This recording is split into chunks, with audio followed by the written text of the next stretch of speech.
welcome down to Penguin Beach. Happy to be a naturalist down here, and very exciting, behind the camera, Jason is back, and we have so much in store for you out at Penguin Beach today. Our penguins are in a very different spot to where they usually are. And this is because we have an unwanted visitor on the seashore. We have a pesky Cape fur seal who has been chasing our penguins along the seashore. We're at Jacuzzi and we are a live show. So please do send us in your comments, your questions, your stories. And you can do that by registering on our website and submitting your comments there. And you could also scan the QR code on the side of your screen so that you can chat to us. We've got lots to chat about today. And earlier on today, when I arrived, one of the guys from Cape Nature, Austin, called me and he said there's this big seal hanging out down here at Jacuzzi. So I came to come have a look. And when I arrived, the seal was down in front of us. And then the seal moved to the right, and then he disappeared for a bit and he came back. And when he came back, he pushed all of the penguins from their usual rock down onto the seashore in front of us. So if you have a look, we're going to move over to them now. This is not where they typically hang out. You can usually have 1 or 2 penguins on this side, but these poor penguins are on high alert. You can see their heads are turning and turning. They are not relaxed at all. This is because they know that they have a predator in the midst. So very cool for us to be able to show you a Cape fur seal on the show. But not so cool for our poor penguins. The tide is also rising. Yesterday was the full moon. But let's go have a look at the weather forecast and then we can chat more about that later on.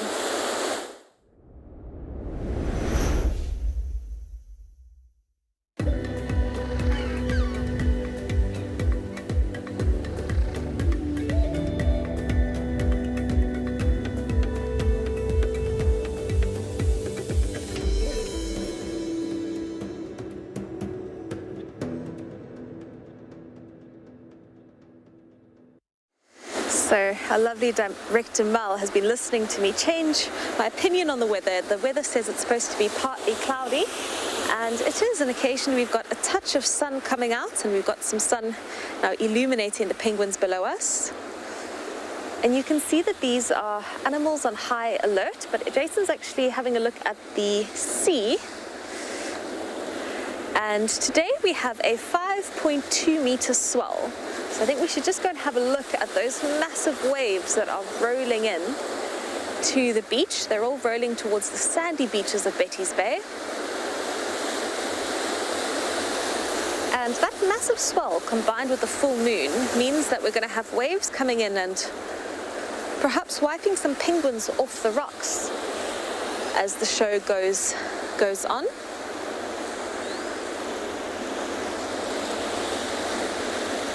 So this is one of the biggest swells that we've had at Penguin Beach this season. And you can see when the swell is this big, it reveals reef systems that you didn't think existed. So everywhere you see a cresting wave, there's a reef below. And often reefs will only break on a very, very stormy day.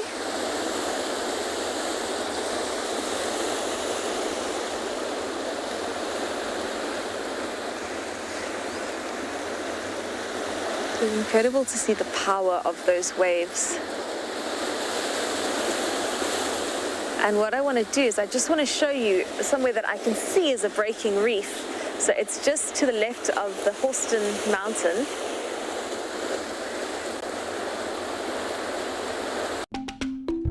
So I started watching WildEarth at the beginning of COVID and I haven't looked back since.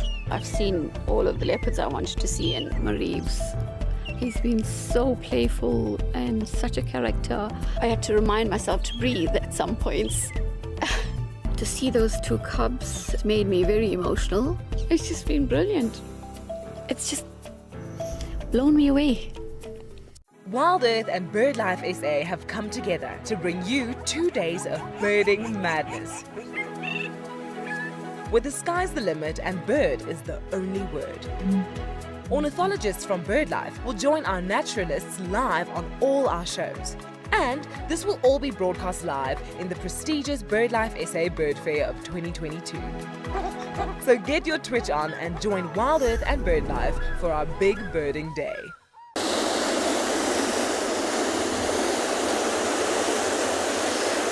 So Jason and I have moved on to a penguin that we have not got in our penguin catalogue. So this penguin doesn't have a name. He's very distinctive. He's getting involved in a bullying session there for a poor juvenile who's now stuck underneath a rock. So I'm just going to wait for this penguin to turn around again, but he's got such distinctive markings. He's got a spot on his chest, which is surrounded by black, and then he's got black on his stomach. But if we have a close look at this penguin, he also has a massive bite mark underneath his white spot that's outlined by the black. So I think that this penguin might have actually been the victim of a seal bite in previous years, and that he was likely saved by someone like Sandcob.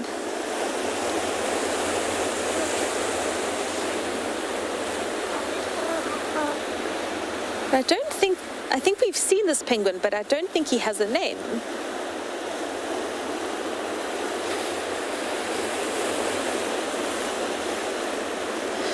Arctic Circle, 100% correct. The Cape Fur seal is the it's the animal that really gives the penguins the most trouble. So around Algoa Bay, which is about 10-11 hours up the coast. Apparently there's a lot more great white shark predation on penguins in that area. In this area, to be honest, I worked for a company that had a penguin sanctuary, and we didn't really see very much shark predation. Penguins are not the nicest of foods for the great white shark, and so I think that they often just bite them and leave them rather than eat the whole bird. There is one very old paper from the 1980s of orcas actually hunting penguins. I believe that was in Namibia, and funnily enough, I'm mentioning both key species for today with Shark Awareness Day and World Orca Day, but orcas were also seen hunting African penguins, but there's actually only one record of that, and so I don't think it's really accurate to say that they are a threat to penguins here, because it's not really something that's recorded on the coast apart from one incident, really.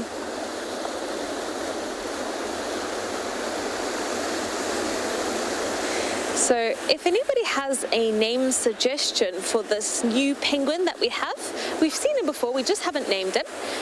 You can scan the QR code on the side of your screen and you can let us know what you think we should name this penguin. He's also got a bit of a necklace. So he's got a necklace, he's got that, I almost want to call him Call, which I know sounds a bit weird, but because he's got a spot that looks like the spot on the Egyptian goose, the Call Khans. So I know that's probably not going to be the name. I don't think anybody else would like that, but that was my immediate thought. But it's incredible to see how he must have had a huge bite on his chest, because you can see there's quite a lot of, there's a lot of feather missing there. It must be about a centimetre or so of feather and body that is gone, although he doesn't want us to look at him and actually show it to you. But what we'll do is we'll try and get a good look at his chest, and then we'll show you another penguin's chest, and you'll be able to see the indentation of his chest area. So to finish your question, Arctic Circle, the Cape Fur seal is the one who really hunts the African penguin frequently in this area.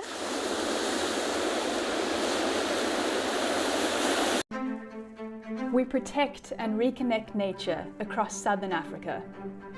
We bring countries together to care for wild spaces that stretch beyond borders. We protect and restore biodiversity. We prioritize the people living in these landscapes, enabling them to thrive in harmony with nature. We are restoring tomorrow. If you would like to be a part of the team that shares the wildebeest migration in Kenya live on WildEarth, then we have some great news for you. There are a few places left to join our expeditions in August and September this year. You'll be staying in an exclusive tented camp with ensuite bedrooms nestled in the riverine woodlands of the Talek River. Head over to our website to book your bucket list experience today. WildEarth Expeditions. Travel with purpose.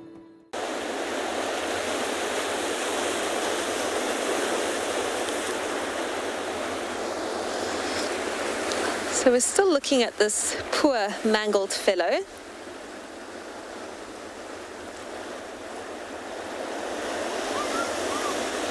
Kathy Lee, it almost does. You're right, it does look like a tie. Just want Jason to zoom in on that chest so you can see the indentation. He's giving us a little bit of a better look now.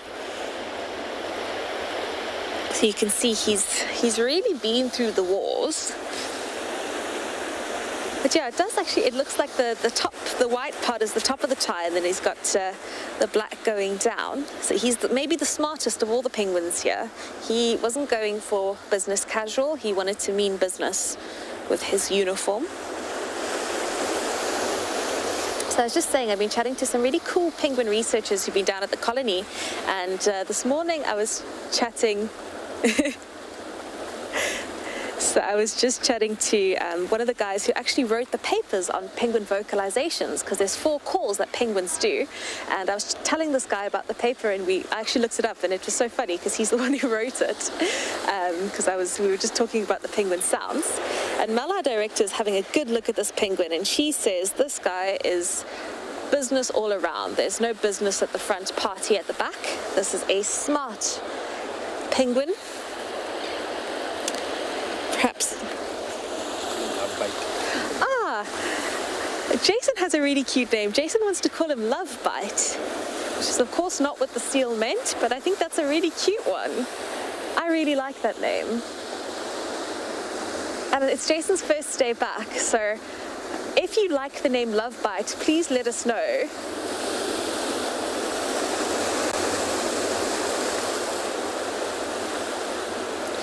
So Arctic Circle, Lucky was a younger bird, and Lucky had a completely white chest and just one, there was just kind of one bite mark towards the bottom of the, not the bottom, but sort of the middle of the stomach.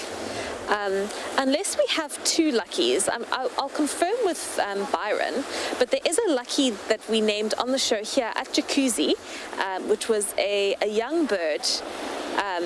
Ooh, the penguins are having a big scuffle now, suddenly. We're just going to move over to that. It's very tense here in the corner. This is a real bar brawl, actually, because there's several fights happening. Arctic Circle, I'll go have a chat to Byron about it. If we've got 2 Luckies and that's a problem, then somebody needs renaming anyway. But as far as I remember, the Lucky that I met here, it was a younger bird, and he had just one sort of line from a seal bite. And there are several penguins in this area that bear the scars of interactions with seals. And I think these penguins just haven't calmed down. Go look at that poor juvenile in that hole.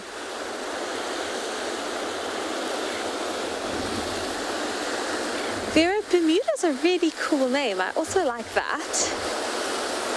We are watching a poor juvenile who's literally stuck in a hole, and every time he tries to move, the adults are trying to bite him. So Mel says she also really likes Love Bite, so I feel like we're leaning strongly towards Love Bite today. Maybe what we could do is we could poll it and then get the answer for tomorrow, and Byron can announce it. So Byron is with you tomorrow. Yeah, Bermuda and Love Bite, I think, could go head to head. Oh, this poor juvenile. So watch, the wave's going to come in, so it's going to hit these penguins. And I just think they're having a very unpleasant day, because everybody's stressed about the seal, and now they're taking it out on each other, and they want to be close together because they feel safer when they're in a nice big group. but at the same time, they're irritated at the proximity. So I feel like they can't win, but the seal is actually awake, so let's go have a look at him. He's just stuck his head up.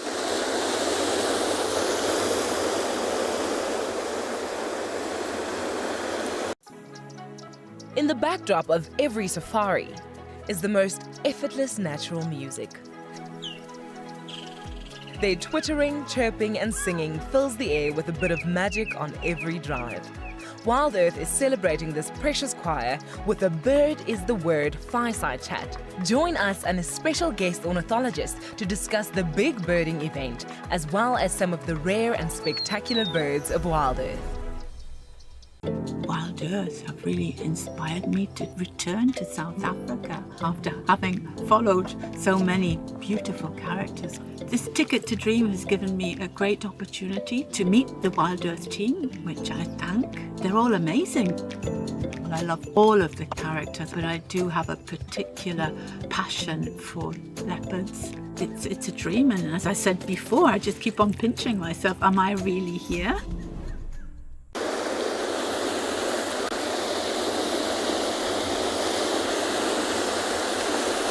The seal is just looking like a very brown rock, sleeping on the rock now.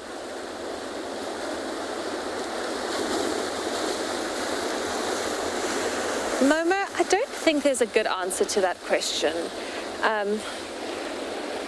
I know at sea they think that the juveniles are slow, and so they don't really want them in the hunting groups because they feel like they slow down the hunt. But on land, I just think they're being rude. That's my synopsis, is that they're just mean. I feel like penguins are antagonistic. I feel like they like to pick a fight.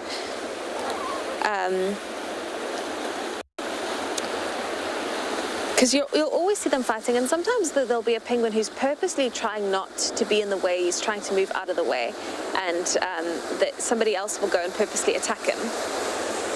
So I feel like penguins are just pugnacious by nature. They're easy to anger and easy to fight, or easy to get into a fight. They enjoy the scuffle of it. It might help the juveniles, I guess, build resilience. But to me, it is a great mystery.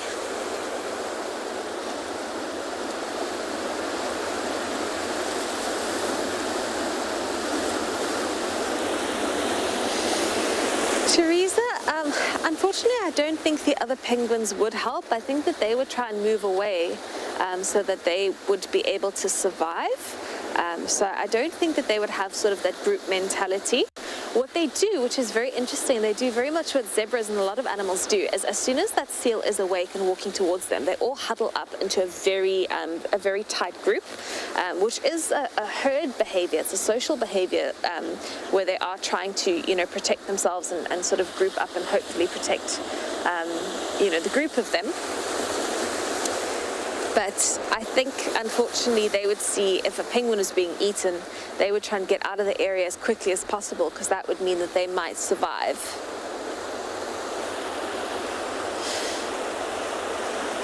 So I've mentioned today is World Orca Day and Shark Awareness Day, and orcas share the exact same colors as your African penguins. So they are black and white in color. And we do have orcas that live off the coast of South Africa. So in South Africa, we've recorded orcas that eat sharks and orcas that eat common dolphins.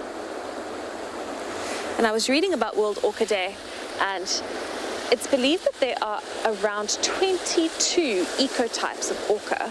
I thought that there was far less. So an ecotype is essentially a group of orca that is distinct from another group of orca. So different ecotypes of orca speak different languages, they hunt different foods.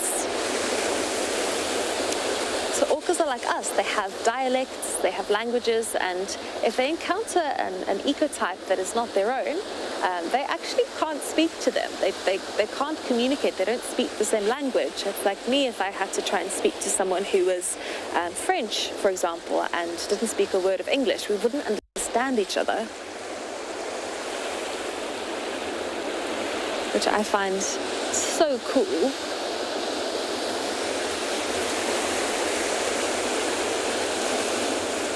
ironically enough, orcas eat great white sharks, so to have Orca Awareness Day and Shark Awareness Day on the same day is a little bit funny.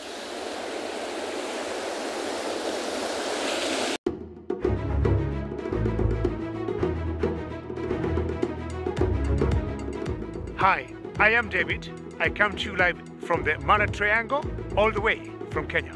This is not a postcard. This is real. Sunrise in the beautiful Masai Mara.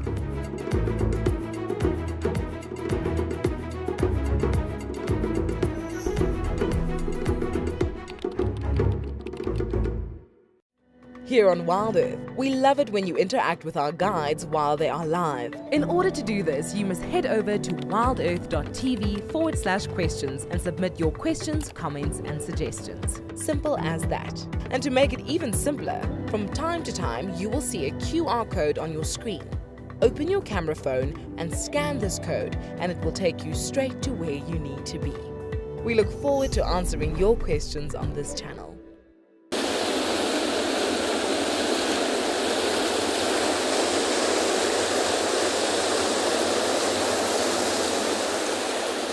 Ben, so I was reading about it and then I don't remember. World Orca Day is a very recent thing, and I believe it was started by Ingrid Visser, who is a world-renowned orca biologist. I think it's in the last 10 years or so. I just need to check that for you. But it's a recent thing because orcas, there's so much that we still don't know about orcas. And orcas are what we call an indicator species and a keystone species. So by protecting orcas, by protecting the keystone species that is the orca, you would protect a lot of other species in the area. And they can also indicate if there's been a change in environment. And it's one of the things that we believe in seeing more orcas along the South African coast and having them hunt sharks along the coast, is that they're showing us that there's been some changes. But what I really want you guys to note now, note how all the penguins are facing not the exit, but they've noted that some penguins are moving, and many others are now starting to follow suit. So in the presence of the seal hanging around, these penguins really are they're leaning towards group mentality so much, which we see them do, but never to this extent. So it's fascinating that they're still aware that the seal is there. And they're all still very cautious about how they move, and if they are moving, they're moving in groups.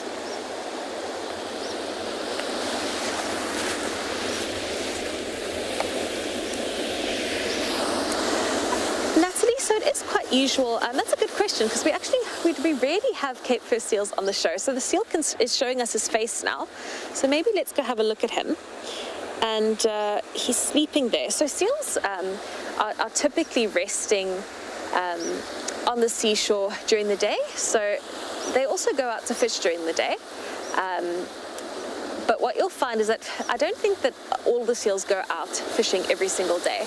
I think that sometimes they'll go out fishing and then they'll come back and they'll rest on the shore a bit and then they'll head out fishing. So it's very normal that all of the South African seal colonies, if you go during the day, you're likely to see lots of Cape Fur seals resting on the rocks. Some days the rocks are quieter than others, and you know that many of the seals have been out to sea. But I think they are predominantly diurnal, so I think they're predominantly awake during the day, but they can be awake at night, and they can move and shuffle along at night as well. But like I think most creatures that sort of inhabit both sea and land, seals rather, it's exactly what Amanda's actually saying. Their sleep is very restless. So seals don't sleep for a full 10 hours at night and then are awake during the day. They have a restless sleep. So, they don't sleep as heavily as I think we would. So they'll sleep for a little bit and then they'll wake up again, and they'll sleep for a little bit and wake up again.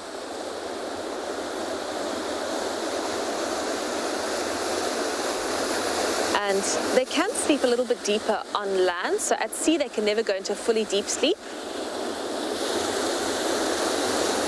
Where on land, they can have a deeper sleep. But with this seal, the seal is also alone. So I think the seal would be very unlikely to sleep well by itself, because it has nothing to warn it should there be any trouble. All the penguins are now moving along the seashore, and they're all looking into the Shire, which is very interesting. And Penguin Beaches, I've made a mistake again, because as soon as we wrapped up the show on Tuesday, there was a little blue penguin that walked out of the Shire. So Flippy, I think, is still here. The Flippy did not fledge without us. But every time I've been here recently, I hadn't seen a single penguin in there, so I thought that everybody was gone. But on Tuesday, Flippy was still around. He came out very quickly and then went back into the Shire. So perhaps he's not yet fledged.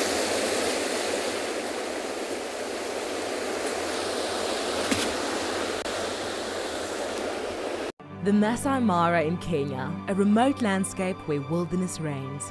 Its inspirational beauty captivates the hearts of many around the world. This year, from August, WildEarth is leading a number of unique expeditions to follow Africa's greatest wildebeest migration here in the Masai Mara. And now, the remaining places have been discounted by 20%.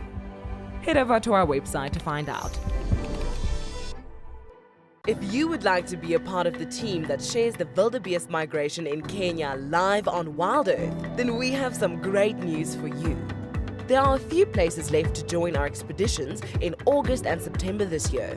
You'll be staying in an exclusive tented camp with ensuite bedrooms nestled in the riverine woodlands of the Talek River. Head over to our website to book your bucket list experience today. WildEarth Expeditions. Travel with purpose.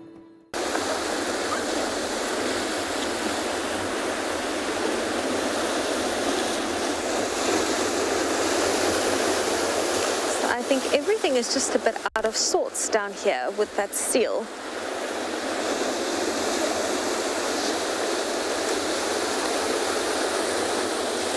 Grace, so penguins can definitely sense danger, so that sense of danger is what keeps not only penguins alive, but in fact all animals in the world. So we also have that sense. We have our fight or flight, which is, I believe, our sympathetic nerve system, which tells us when we are in danger, and most of your animals have exactly that same thing. It's what keeps us alive. So you can sense that there's a predator around, you can sense when somebody is watching you.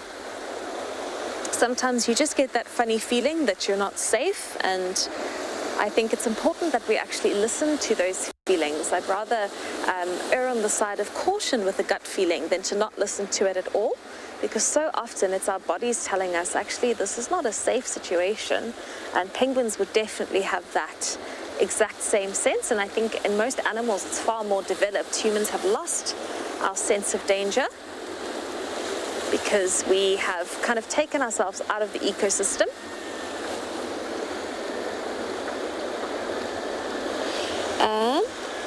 There is a seagull that's just called itself a crab. Do you see? Do you have him? So Jason is amazing, because I didn't even say a word to him, and he managed to catch it. This seagull is so quick that he's finished the crab. It's already gone. That was cool. So I don't know if we got to show you very much of that. I don't know where the crab came from, if it was maybe sitting on the top of the kelp and the seagull plucked it off. That's very cool. But he swallowed that super quickly. And we have had so much to talk about and so much to see today. We're already halfway through our show.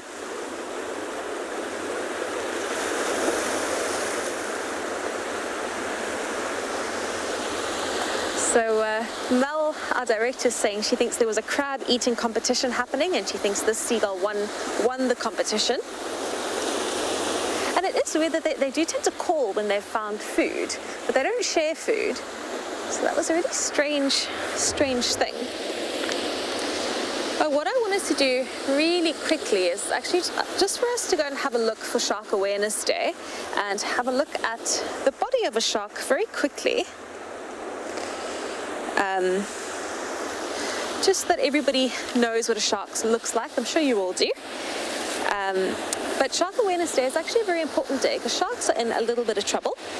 So this is a nice little shark body that we have here. And sharks are part of the fish family, but they are cartilaginous fish, so they don't have a bony skeleton like us and fishes like tuna. They have a skeleton made completely of cartilage, and they've got gill slits, which is how they breathe under the water. They use these pectoral fins to help them steer. The dorsal fin helps them cut through the water when they are traveling along. And right at the back, at the anal fin, is how we tell whether a shark is a male or a female, which is really interesting. So they have what we call claspers. So it's like these two long sausage-like things that they're not really seen all that well in this image, but you can kind of see it there. So if you ever turn a shark upside down, firstly you'll put them into a state of tonic immobility, so the shark will go into a resting state. I don't recommend doing it, but if you ever see the bottom half of a shark and you see these two little sausages, that shows that that is a male shark, and it could also be a male ray or a male skate. So sharks are related to stingrays and skates. And then what I really want to show you, which is super cool on a shark, one of my favorite things, is what we call the ampullae of Lorenzini. And that's these tiny little pores that are filled with almost like a gelish substance. And that substance is one of the best electrical current conductors in the world. So it's an extra sense. We were talking about the sense of danger in penguins, but sharks have an extra sense, and that helps them to pick up on you know, essentially movement and things happening in the ocean. And if you want to be kinder to sharks, there's a few things that you can do that can really help, and that's to educate yourself on sharks.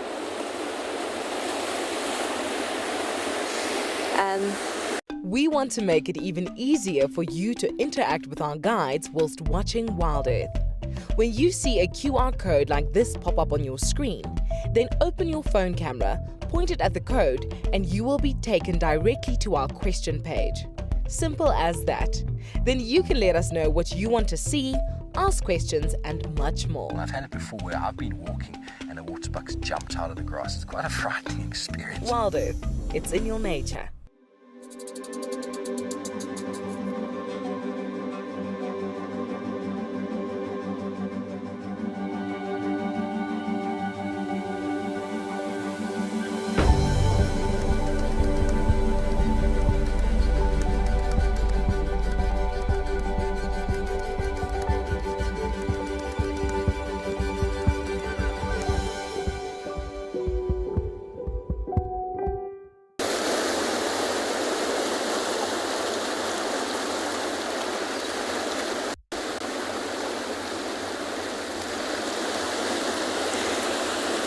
Sean, I love your question. So you're asking why we celebrate World Shark Day, and the reason we do this is because shark populations are struggling a little bit at the moment. So most shark populations have declined by between 70 and 90% in the last 50 years or so. And so it's a day where we have to look at what we think of sharks, because lots of people are scared of sharks and we don't protect the things that we're scared of. And it's also a day to look at how we can help protect sharks, because sharks are very important to the ocean.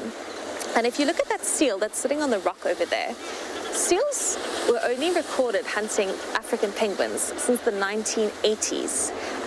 And I think that that is influenced by changes in shark populations and changes in shark movements. And so when we take out the top predators of the ocean, we let the middle predators like seals thrive. And what that does is it causes a complete imbalance in the ecosystem. And it causes animals like your penguins to really struggle.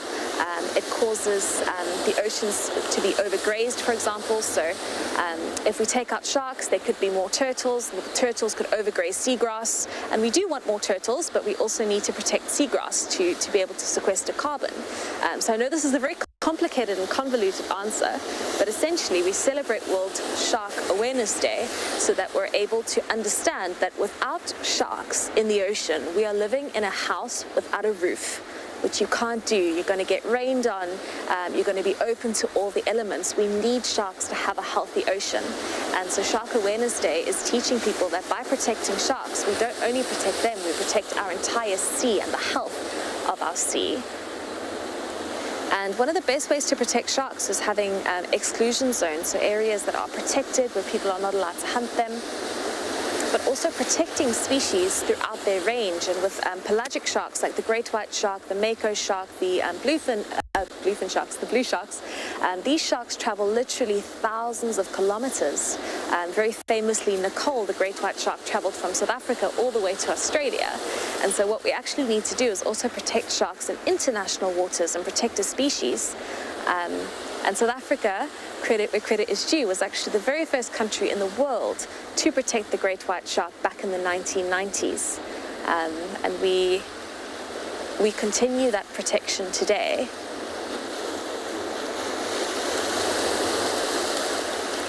So I know that was a very, very long answer, but I am very passionate about it.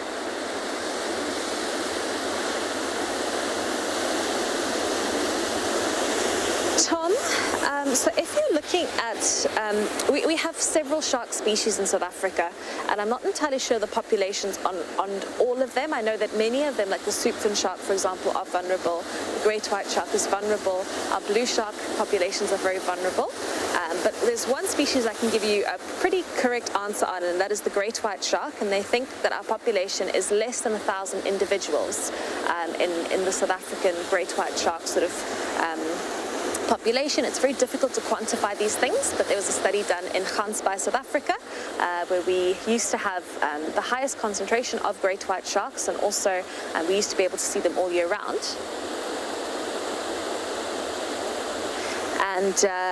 And a study done by a friend of mine estimated the population to be less than 1,000 with a very small genetic pool, which is not too much of a great thing.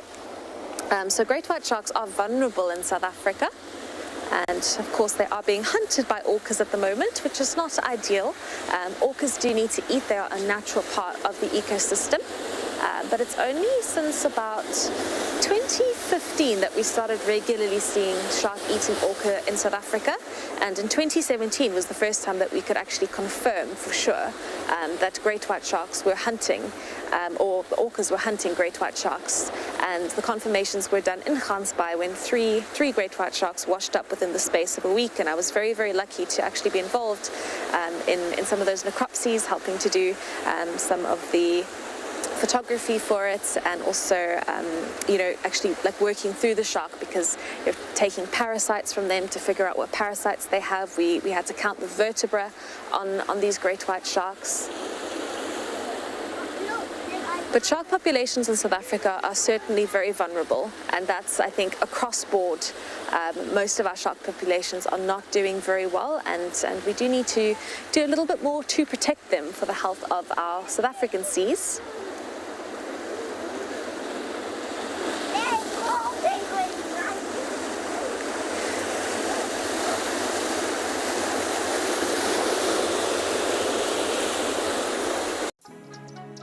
In the backdrop of every safari is the most effortless natural music.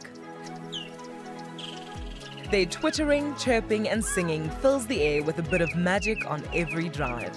WildEarth is celebrating this precious choir with a Bird is the Word fireside chat. Join us and a special guest ornithologist to discuss the big birding event, as well as some of the rare and spectacular birds of WildEarth.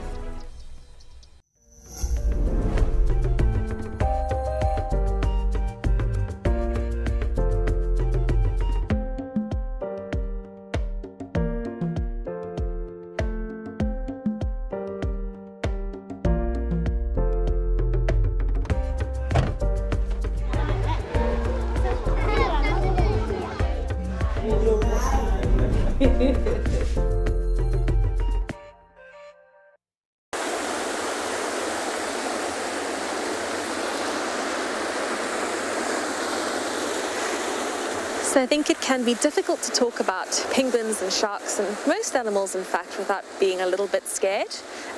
But what I was just saying is that there is so much being done. There's so much incredible work that's being done every single day. And we know that animals can bounce back if given the chance. We know that by protecting animals around the world, there's these incredible case studies of sharks, particularly reef sharks, where when they're protected, it just sort of almost revamps the entire ecosystem in the best possible way. and rejuvenates the ecosystem.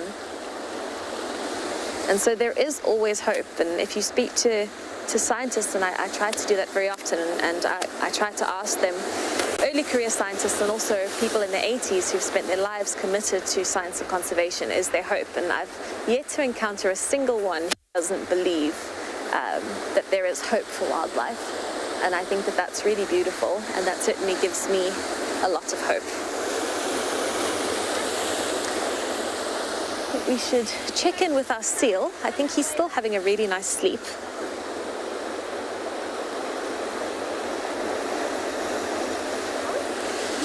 Judy, so I've never seen a shark here, but I will be honest and say I haven't hopped into the water enough to actually be able to say that. So with most sharks, they travel along the bottom of the ocean, and so it would be unlikely for us to encounter them on Penguin Beach. But I have spoken to some of the surfers, and they say they see quite a lot of gully sharks here. I'm convinced that they've got lots of 7-gill sharks here, which are a very interesting species. I've never seen them. I find them quite suspicious looking. There's definitely great white sharks that move past this area, and there would definitely be shy sharks in these in these kelp forests. So then you'd have the pyjama shark, you'd have your puff-adder shy shark, you'd have your dark shy shark. And actually, let's go have a look at some of those sharks. I've got my book here because let me show you. Let me look for the puff-adder shy sharks for you, because they are so cute. Or in fact the pyjama shark, because that's a really cute shark species. And I think when we think of sharks, we think scary, but I'll just show you this little guy. So this is the pyjama shark. He's a cat shark. He's very small. He only gets to the size of about 1 meter. So they eat things like octopus, and they like lobsters, but he's always wearing his pajamas. So he's black and white like the penguins and orcas. And we always think of sharks as like the great white shark and the tigers and the bulls, and we always, our minds tend to go to what's scary, but in reality, most sharks are actually fairly small. Most sharks eat smaller things like fish.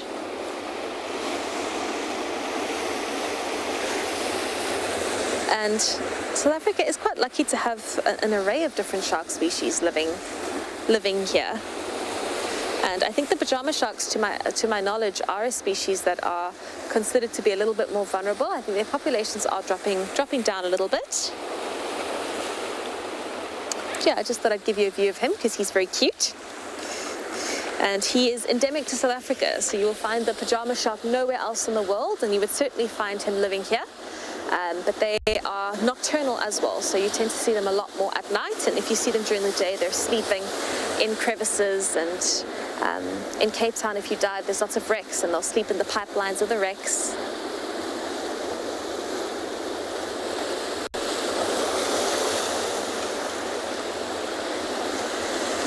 Looks like our penguins have all relaxed a little bit, which is great to see. The seal is sleeping deeply. Penguins seem to be calmer.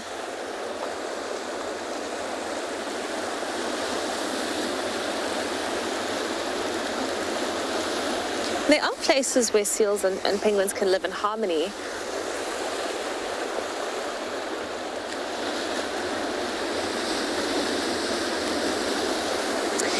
Amber, so I wouldn't say that the eye is red. If we have a close look, we'll see if Jason can give you a close look at the penguins. You'll see that above the eye, that they have a patch of skin, a pink patch of skin that sometimes looks a little bit red, especially if the penguins are hot. And that is a patch of skin that helps to cool the body down because it's exposed to the air. So they can send blood towards that patch of skin if they're very hot, and then it can help to cool down the entire body of the penguin. So it's a thermoregulatory patch. And every animal has a different way where they would control their body temperature. So penguins have that cool patch above the eye. And seals would use their flippers. So this seal, I think, is unlikely to give us a view of his flipper, but we can go have a look at him. So seals are very blubbery, they're very fatty, so if they get too hot, what you'll often see them do is they'll just put their flipper up and they will have their flipper in the wind, and they've got a counter-current blood system running in their body, and so their skin is very thin there. They've got veins running there, and so as they put their flipper up, the wind blows over the body and over the veins, and it cools down the flipper, and then they run that blood through the rest of the body, which helps cool down the rest of the seal. If we're lucky, he might show us his flipper. He is stirring.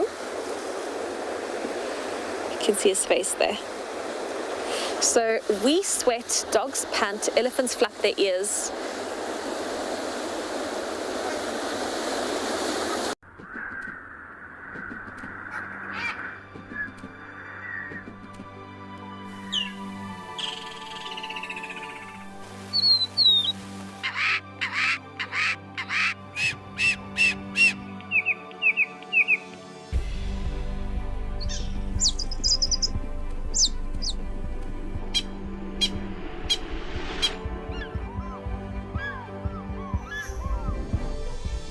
If you would like to be a part of the team that shares the wildebeest migration in Kenya live on WildEarth, then we have some great news for you.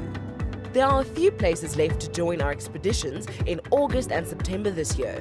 You'll be staying in an exclusive tented camp with ensuite bedrooms nestled in the riverine woodlands of the Talek River. Head over to our website to book your bucket list experience today. WildEarth Expeditions. Travel with purpose.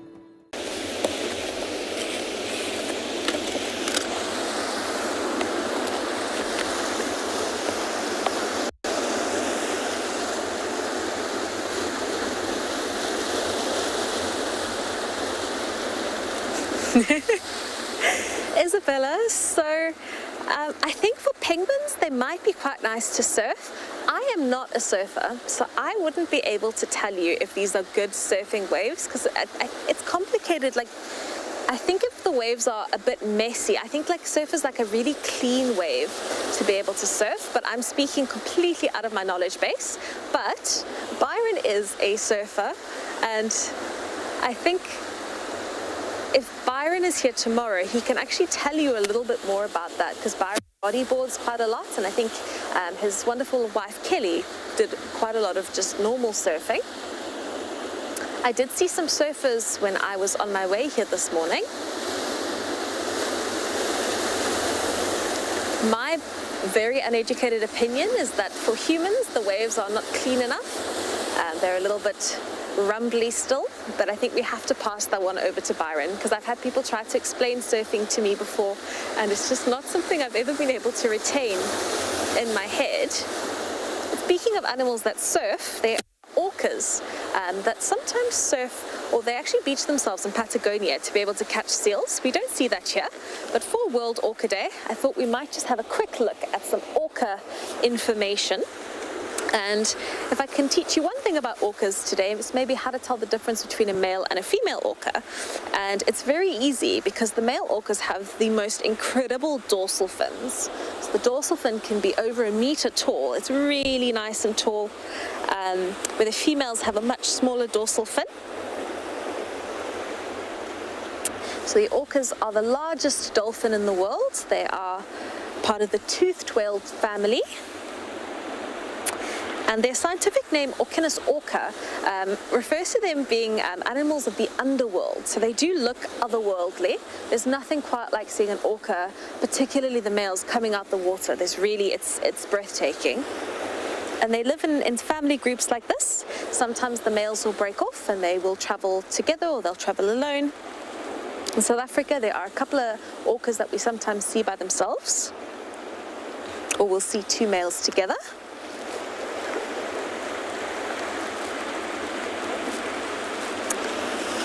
And they're an animal species that can live in the coldest of waters. So you'll find them in Antarctica, you can find them in the tropics, you can see them in the Seychelles. So they really have colonized the entire world, which is pretty incredible.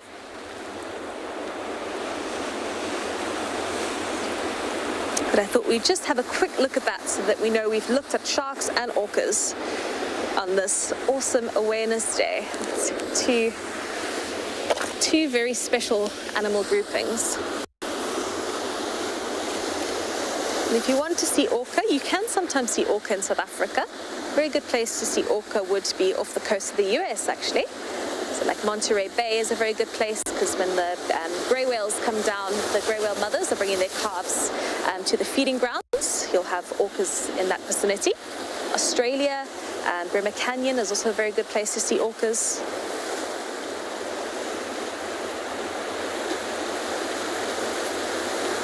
But there have been sightings from Betty's Bay.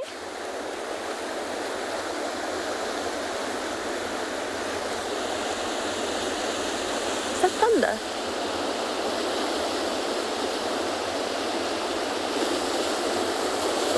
So I keep hearing what sounds like thunder. I don't know if it's maybe just wave movement.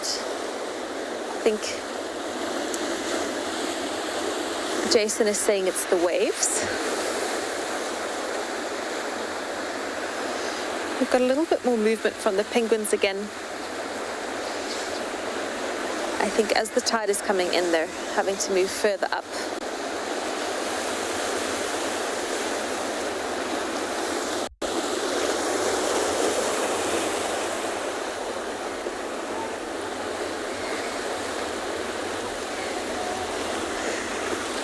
You are a fantastic researcher. This is not the first time that you've helped me out.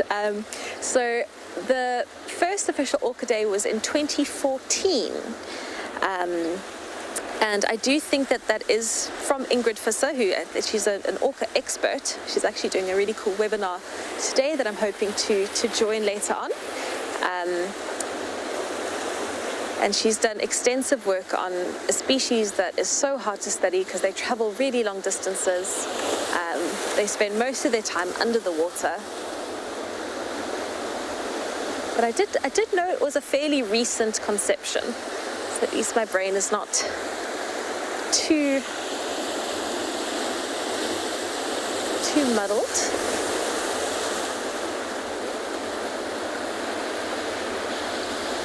But I think these awareness days are fantastic. I think we should care about animals every single day. WildEarth Explorers is a club aimed at people who love nature and care about the earth we live on. First and foremost, if you join our club, you can watch WildEarth completely ad-free. In addition, we have great monthly prize draws, a weekly newsletter, and access to some great extra content such as fireside chats, AMAs, and hangouts. For a small monthly subscription, you can join other like-minded viewers and be part of the club. WildEarth Explorers, it's in your nature. After an exhilarating day of live safaris, what better than to cozy up around a fire? Sign up to be a WildEarth Explorer and let our guides enchant you with their stories and exciting animal encounters. And of course, stand a chance to join in the chat and get your questions answered in real time. So what are you waiting for? Join the Explorers Club today and start to enjoy our special evenings around the fire. WildEarth Explorers, it's in your nature.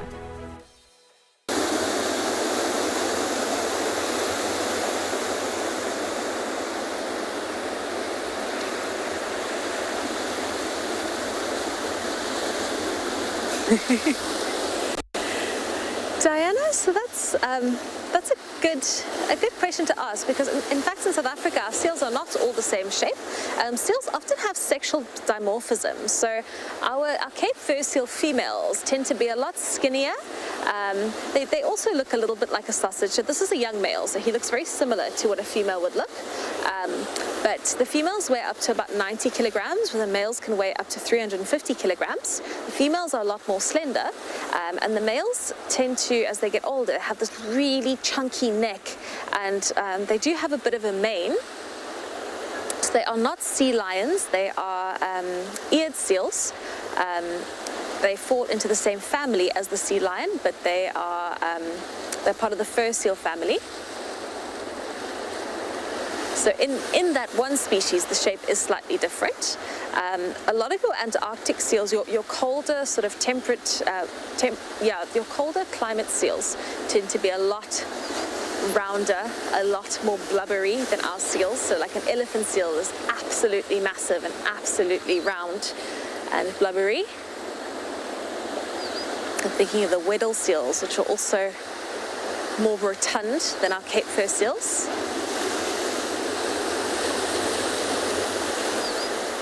So most seals are sort of a variation of round, but I'd say your fur seals and your sea lions tend to be a little bit more slender. I think they're also a lot more agile.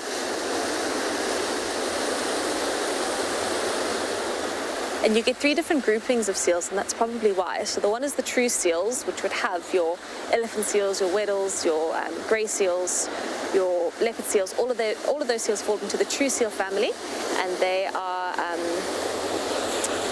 don't have ears on the side of their head that you can see, and they've got a fused pelvis. Where these seals, fur seals and sea lions, have a movable pelvis, and you can see the ears, the pinnipeds on the side of the head. Or the pinnacles rather, they're called pinnipeds. But then I'm thinking now with the true seal, it's always a trouble with these questions, because then as soon as I think I have an answer, I think of another animal that throws it out, because the leopard seal would be quite skinny as well. But the leopard seals are small and agile because they are predatory seals that are hunting lots of different animals. So,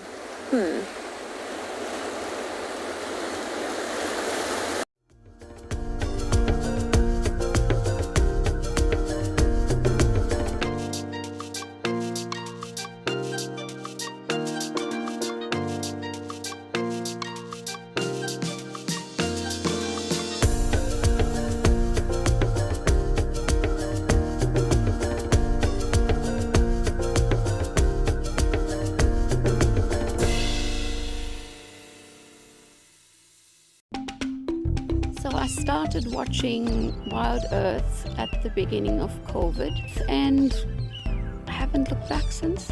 I've seen all of the leopards I wanted to see, and Mariev's. He's been so playful and such a character.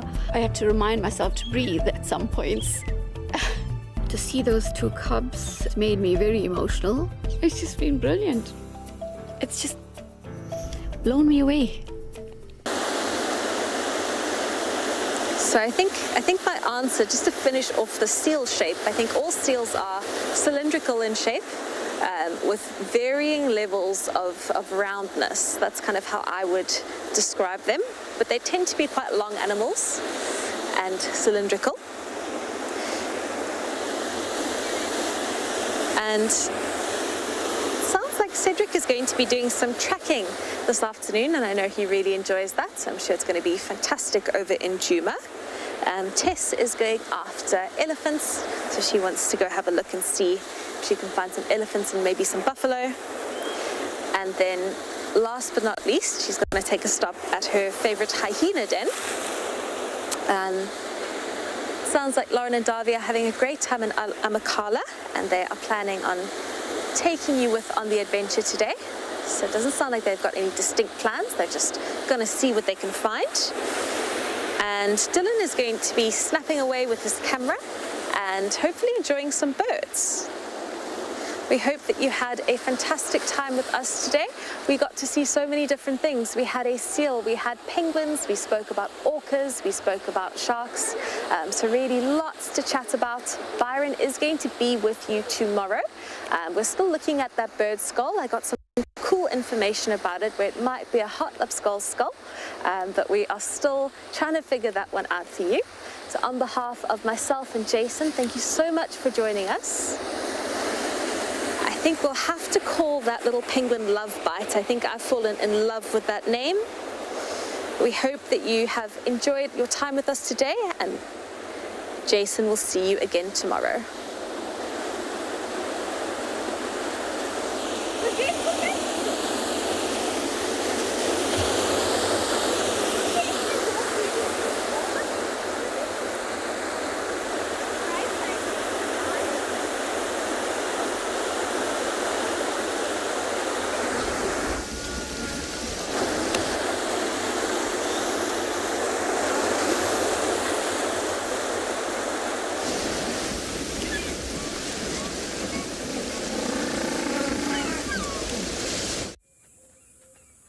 This program features live coverage of an African safari and may include animal kills and carcasses. Viewer discretion is advised.